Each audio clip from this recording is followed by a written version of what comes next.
মই বৰ্তমান যেহেতু উপস্থিত আছো শিৱসাগৰ জিলাৰ নঙলামৰাৰ ভকত গাঁৱৰ দিচাং নৈ মথাউৰিৰ ওপৰত আৰু এই যিটো মথাউৰি এই মথাউৰিটো হৈছে নঙলামৰাৰ পৰা লাকুৱা পথালিগড় সংযোগী এছ পথ আৰু এতিয়া ক'ব লাগিব ইয়াৰ ৰাইজসকল এতিয়া শংকিত হৈ পৰিছে কিয়নো দিচাং নৈ যি মথাউৰিৰ গৰাখহনীয়া সেই গৰাখহনীয়াৰ বাবে তেওঁলোকে এতিয়া শংকিত হৈ পৰিছে মোৰ সতীৰ্থ কেমেৰা পাৰ্চন দেখাব পোনপ্ৰথমে ইয়াৰ পৰিৱেশটো দেখাব দিচাং নৈৰ কাষত কিদৰে আচলতে এনেদৰে গৰা খহিবলৈ আৰম্ভ কৰিছিল ক'ব লাগিব আৰু জলসম্পদ বিভাগৰ পৰা ইয়াত জিঅ' মেটৰ ব্যৱস্থা কৰা হৈছিল জিঅ' বেগৰ যদিও ব্যৱস্থা কৰা হৈছিল কিন্তু এতিয়াও শংকিত হৈ আছে ৰাইজ কিয়নো এতিয়াও ইয়াৰ আচলতে বৃহৎ সংখ্যক আচলতে ঠাই ইয়াত বৃহৎ ফাট মেলিছে বুলি ক'ব লাগিব এই দিচাং নৈ মথাউৰিৰ আৰু তাকে লৈ এতিয়া শংকিত হৈ পৰিছে যদিহে এই মথাউৰি আচলতে খহি পৰিবলৈ হয় তেন্তে ইয়াৰ আচলতে বিস্তীৰ্ণ এলেকাৰ ৰাইজ আচলতে পানীত ডুব যাব আৰু আমি কথা পাতিম ইয়াৰ স্থানীয় ৰাইজৰ সৈতে আমি কথা পাতিম যিহেতু তেওঁলোক শংকিত হৈ পৰিছিল কৰিব এই মুহূৰ্তত দাদা যদি সম্ভৱ হয় আগুৱাই আহিব যিহেতু অতি ভয় লগা দৃশ্য বুলি ক'ব লাগিব আপোনালোকৰ এই যি দিচাং নৈ যি মথাউৰি আচলতে ইয়াত ফাট মেলিছে আৰু খহি গৈছে আৰু এই ৰাস্তাটো অতি ব্যস্ততাপূৰ্ণ এটা পথ মথাউৰি চোৱা নঙলামৰাৰ পৰা লাকুৱা পথালিগড় সংযোগী পথ কি ক'ব কিমান দিনৰ পৰা খহনীয়া হৈছে হয় এইটো আচলতে আমাৰ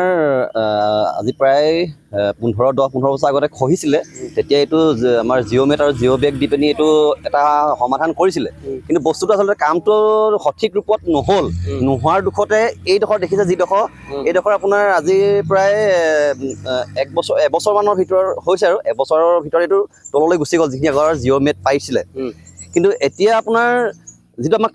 খৰালি দিনত এই খৰালি দিনত যিখিনি কাম কৰিব লাগিছিলে সেই বিভাগীয় কৰ্তৃপক্ষই খৰালি দিনত কিছুমান কাম নকৰিলে আপোনাক মই এটা বস্তু দেখাইছো চাব এইফালে আহক হয় মোক কাৰণ দেখাব যদিও কেমেৰাত সম্ভৱ হয় চাওক এইবিলাক দেখিছে নহয় এইবিলাক এটা এখন ঢাকি থোৱা আছে হয় ইয়াত এই দেখিলে গম পাব একদম ডাঙৰ এটা ফাট ইয়াৰ পৰা তালে একদম ডাঙৰ ফাট আৰু এইখন যিখন মেট দেখিছে এই মেটখন এনেই পাৰি থোৱা আছে তাৰ তলত একো নাই না আপোনাৰ কিবা মানে ঢাকি থোৱা হৈছে বস্তুটোৱে এই কথাটো আমি আচলতে বুজিব পৰা নাই মানে ইমান এটা ভাল বিভাগ থকাৰ পাছতো যে কামবিলাক ইমান সুন্দৰকৈ হ'ব লাগে কিন্তু কামবিলাক সুন্দৰকৈ হৈ উঠা নাই কাৰণ কিয়নো চাওকচোন এই যদি কেনেবাকৈ মথাউৰি যদি ছিগে অকল আমি ইয়াত ভকত গাঁৱৰ ৰাইজে আমি ইয়াত মাত মাৰি থাকোঁ অকল ভকত গাঁৱৰ এই যে আমি যে ৰাইজখিনি যে ইয়াত যে কিবা এটা আমি বিপদ হ'ব আমাৰ সেইটো নহয় এটা বৃহত্তৰ অঞ্চল আপোনাক চাব ইয়াত কটকী গাঁও আমাৰ ধিতাই পুখুৰী পানী বিল এইফালে আপোনাৰ এইটো গোটেই একদম নাজিৰা আপোনাৰ দৰিকিয়াল এটা বৃহত্তৰ অঞ্চল একদম জলমগ্ন হৈ পৰিব আৰু এনেকুৱা এটা অৱস্থা হ'ব কেনেবাকৈ চাওক এইটো এটা টাৰ্ণিং হয় এইটো যদি ছিগে নহয় আপোনাৰ নদীখনে দিচাং নদীয়ে যে এইফালে যে সোঁত নল'ব সেইটো কিন্তু আমি কৰিব নোৱাৰিম কাৰণ কিয়নো এইটো দেখিছে আপোনালোকে এইটো এটা টাৰ্ণিং হয় কিন্তু নদীখনে এইফালে ঢাল ল'ব গতিকে বিপদ অহাৰ আগতে আমি এটাই বিচাৰোঁ যে আমাৰ যিহেতু এতিয়া আমাৰ জলসম্পদ বিভাগত আমাৰ স্থানীয় বিধায়ক বৰ্তমান আমাৰ জলসম্পদ বিভাগৰ মন্ত্ৰীত্ব লাভ কৰিছে আমি তেখেতৰ যিহেতু আমাৰ প্ৰিয় আমি আপোনাৰ সমষ্টি কিবা আমাৰ ডিমৌ সমষ্টি হয় আমাৰ সুশান্ত বৰগোহাঁই দেৱ তেখেতে যিহেতু এতিয়া জলসম্পদ বিভাগত তেখেতে দায়িত্ব পাইছে গতিকে আমি আশা কৰিছোঁ যিহেতু তেখেতে এই দায়িত্বত আছে আৰু তেখেতে আমাৰ এই যিটো অৱস্থা হৈ আছে এইটো ওপৰত তেখেতে এটা ব্যৱস্থা ল'ব আৰু এটা স্থায়ী সমাধান আমাক লাগে আৰু আপোনালোকক মই এটা বস্তু দেখাম এইফালে চাওক প্ৰত্যেকবাৰে খহি থাকে খহাৰ আগত এইখিনি প্ৰটেকশ্যন নিদিয়াৰ জলত কি হয় আমাৰ যি কাষৰ মানুহখিনি থাকে তেওঁলোকে অসুবিধাত হয় চাওক এতিয়া কাষতে এইঘৰ মানুহ দেখিছে আছে যদি কেনেবাকৈ মথাউৰিটো খহি গৈ থাকে তেতিয়া কি হ'ব এইফালে আহি পিনি মাটি পেলাবলৈ ব্যৱস্থা কৰিব মথাউৰিটো এইফালে অনাৰ ব্যৱস্থা কৰিব তেখেতলোকে কিন্তু বান্ধটো এটা স্থায়ী যে সমাধান লাগে তেখেতলোকে সেইটো ওপৰত গুৰুত্ব নিদিয়ে সেইকাৰণে আমাৰ এই ওচৰৰ মানুহখিনি এটা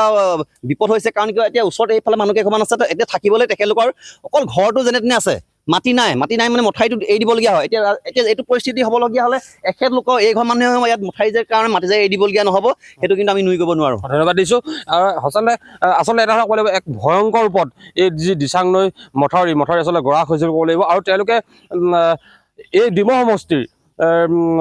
যিজন বিধায়ক অৰ্থাৎ নৱনিযুক্ত জলসম্পদ মন্ত্ৰীক তেওঁলোকে আহ্বান জনাইছে